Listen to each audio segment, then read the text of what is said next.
Now to the ongoing story of unidentified flying objects crossing into American and Canadian airspace. 4, including a Chinese spy balloon, have been shot down over the last week. National Security Council spokesperson John Kirby fielded dozens of questions about the matter today, and specifically what's known about China's balloon program. We were able to determine that China has a high-altitude balloon program for intelligence collection that's connected to the People's Liberation Army.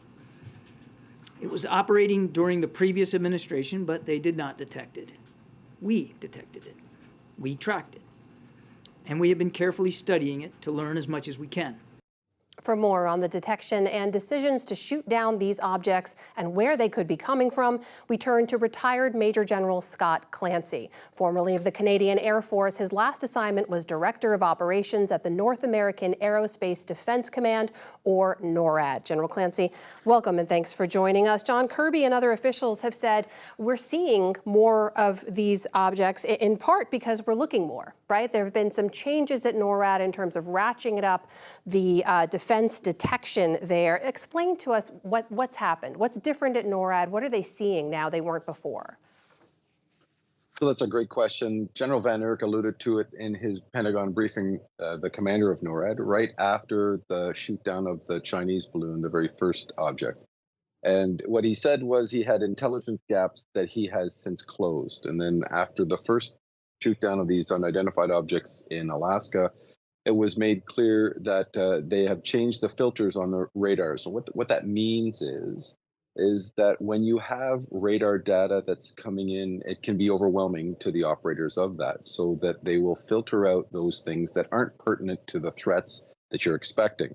So for example, in this instance, it was probably, we're not going to look at targets, or we don't want any radar information with airspeeds below, let's say, 80 knots, which means that because you're looking for, aircraft and cruise missiles that go hundreds of miles an hour, then you wouldn't be looking at that. Now they're seeing that data and they're getting more track. So one of the questions, of course, is that the first balloon, a flying object, was clearly they've identified as a Chinese spy balloon. The questions around these last 3 objects and what they were, and we spoke earlier with a man named Paul Fetkowitz. He's actually head of the largest provider of weather balloons to the U.S. government, including to the military. And he said on any given day, there are some 300 balloons up in the air over the United States. He thinks these last 3 objects that were shot down were likely government or privately funded research devices. Take a listen to what he said.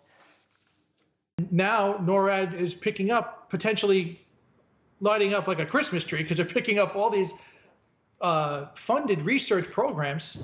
The Southern Great Plains Research, the Department of Energy, the North Slope Project, all the artillery bases, all the test ranges that we have here in the United States that are launching balloons on a regular basis could potentially be picked up, because these balloons go up to 100,000 feet, every one of them.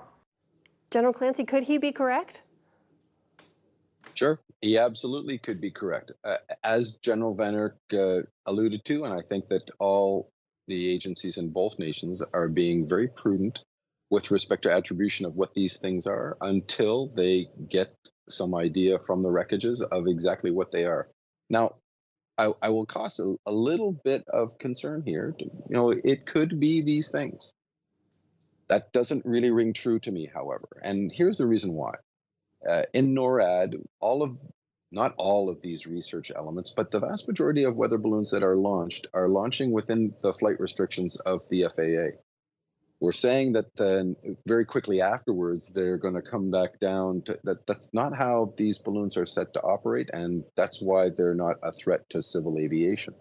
These were persistent. They were persistent through the airspace and had been tracked in some instances for multiple days. That's more indicative of something that is a intelligence gathering asset and not just a weather balloon that's designed to go up into the atmosphere and then come down. In the minute or so we have left, I guess the question is if they are detecting many more flying objects, at some point there's a determination some of them are enough of a threat to shoot down. You've been inside NORAD there. How is that decision made?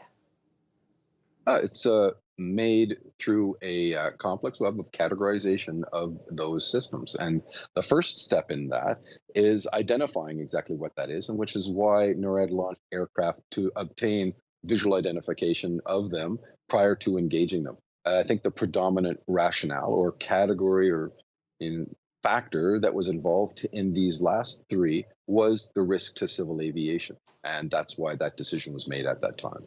That is retired Major General Scott Clancy, formerly Director of Operations at NORAD, joining us tonight. Thank you for your time. Thank you very much for having me.